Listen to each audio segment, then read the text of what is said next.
Welcome back to Williamson Ridge Outdoors. Today we're going to be taking a look at the Stihl 2-in-1 chainsaw sharpener.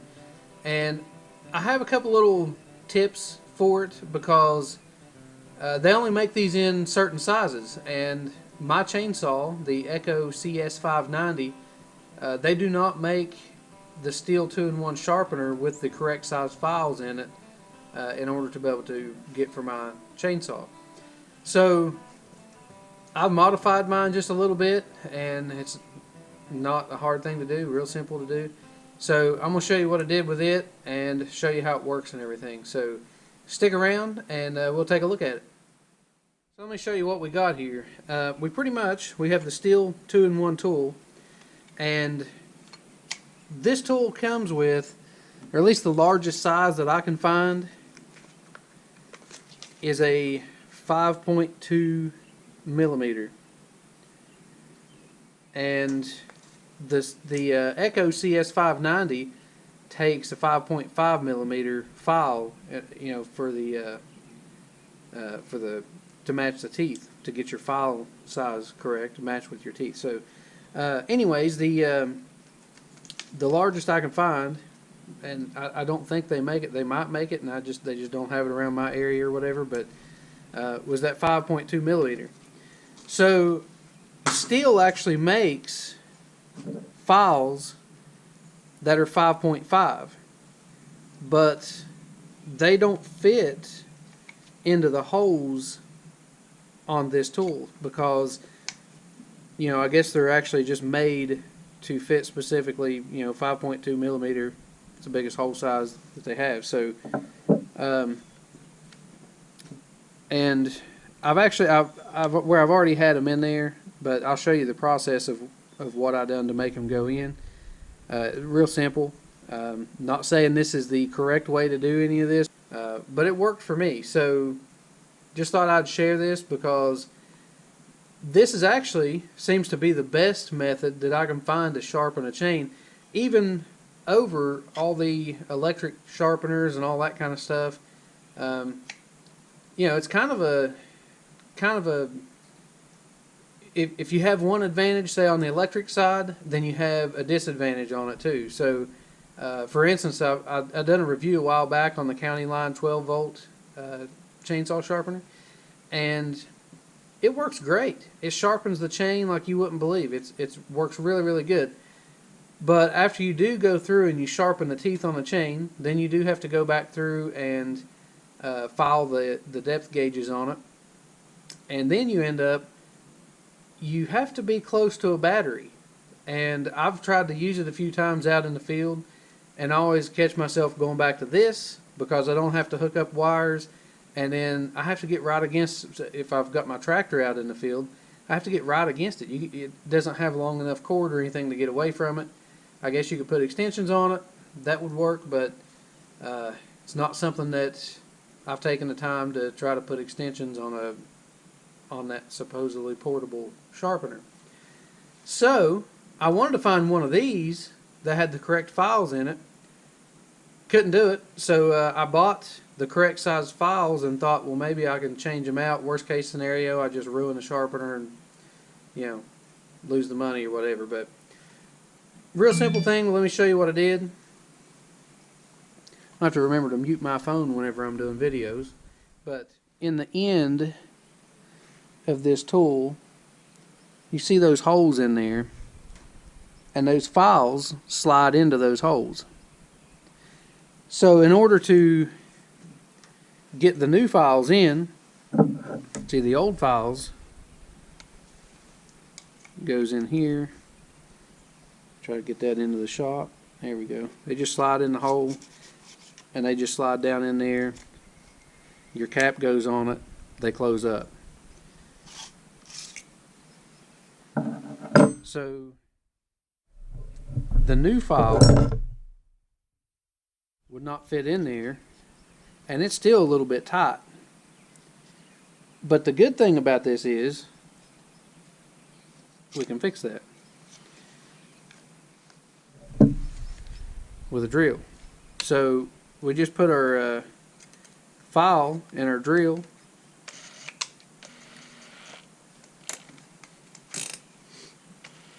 and we're going to run a drill in reverse.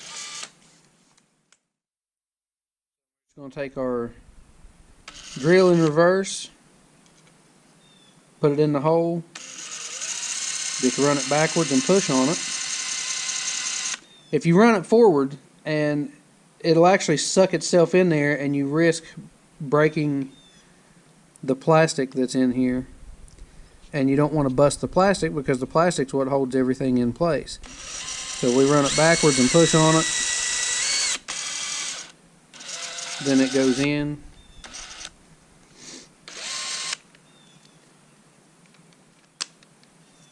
And once you get down to the other side,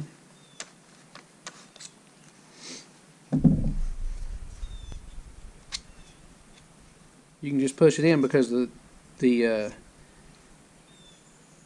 cutting part of the teeth don't actually go down in this side, and that part of it actually will slide in there without really doing much to it. Where you can close the cap, and then that puts your 5.5 millimeter files in there. Now, also, I don't know if the height of the depth gauges needs to change or not. All I know is I've been sharpening my chain like this now, and it seems to still work perfectly fine. In fact, it probably puts the best edge that I can put, even with the electric sharpener, which I thought I put a really good edge with that electric sharpener. And with it, again, you kind of lose the portability because you end up having to have a battery to hook it to, or something of that sort. So this one, you can take it around anywhere. It so far has worked this way by changing those files out, and has been the best method. And I've got one of those miter saw style sharpeners. I've got the county line electric sharpener. I've got your regular files. Tried everything pretty much, and I'm still kind of learning it too. But this is definitely so far been the best way to do it.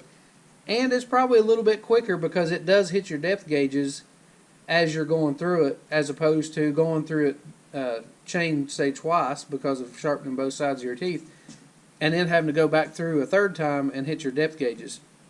So this thing gets all of it at one time, and seems to actually be faster than the other methods. Plus it puts that really good edge on there. So let me kind of just show you real quick how it works.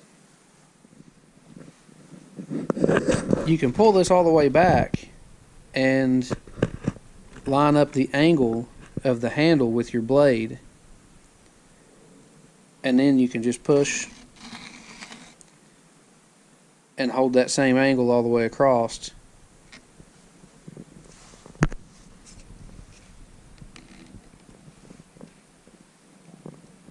Now I'm actually not putting any pressure on it because I'm trying to hold the camera to where you can see what I'm doing.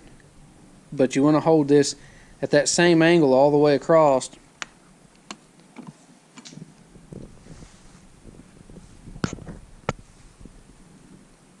But it really does a good job.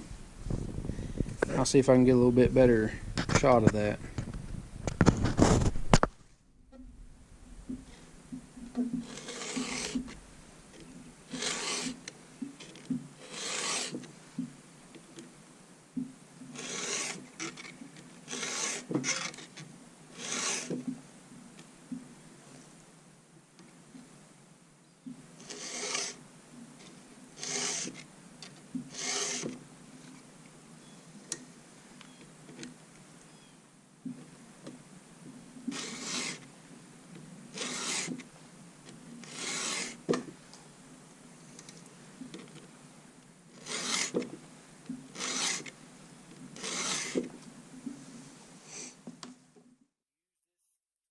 With one hand or two hands, and if you're having, like my table's a little bit wobbly, so I'm going to hold the saw with one hand so it's not shaking around, but then you can just push it with the other. But still, the main goal is to keep your angle lined up correctly. So like I was saying before, you can draw it back to the handle and line your handle up with your bar, and then push straight from there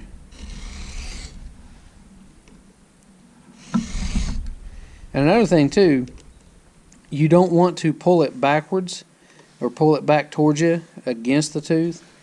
So you just want to go that one direction.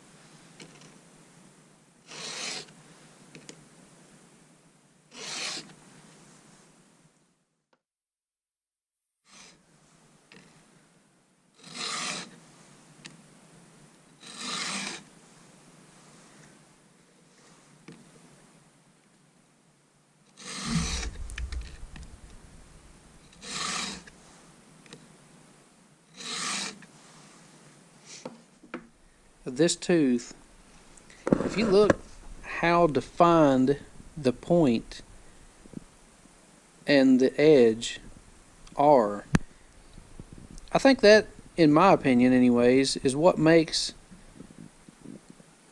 a sharpener, whether it's working good or not. Because if you can get that, the angle on your tooth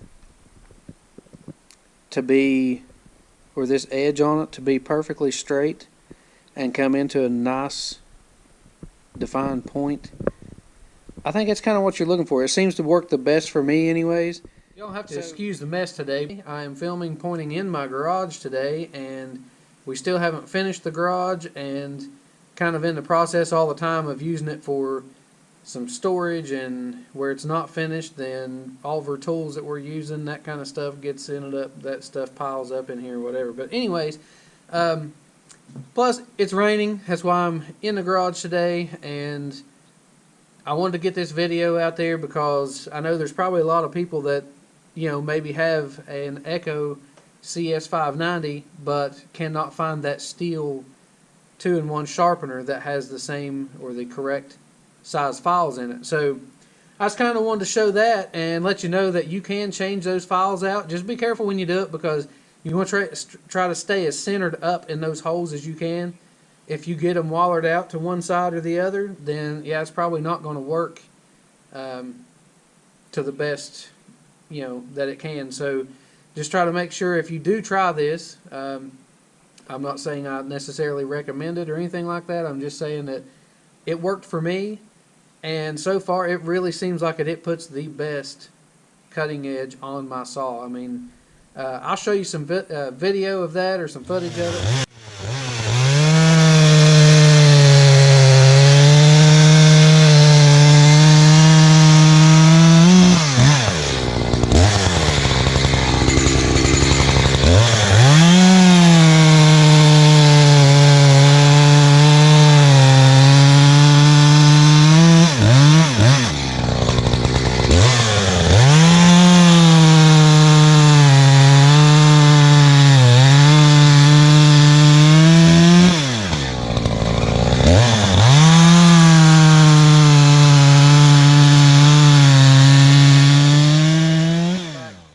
Now that I've got this setup working, I tend to use it, I mean, every single time I go to cut some wood, I can just zip through my chain real quick and say I can do the entire chain less than 10 minutes. So it's worth it. And used to, I kind of dreaded it. I didn't want to do it because, you know, trying to do it with the file, and then you wasn't 100% sure if you were going to get it good and sharp or not. And, you know, I'd get it off, or, you know, get the angle of the teeth off a little bit or something, go to cut a piece of wood and be like, oh man, I got to go do it again because I messed up. With the 2-in-1, I've never messed up with it. I mean, every time that I sharpen with it, it ends up being sharp. So couldn't be happier with it. I think they're about 35 bucks, or at least around my local area, they're about 35 bucks. Plus, if you've got the CS-590, then, you know, the extra files, which I don't remember, they were $5 or $6 or something for the extra files that were the 5.5 millimeters. So anyways, if you like videos like this, make sure you click the like button, subscribe, share them with anybody you know. Thanks for watching.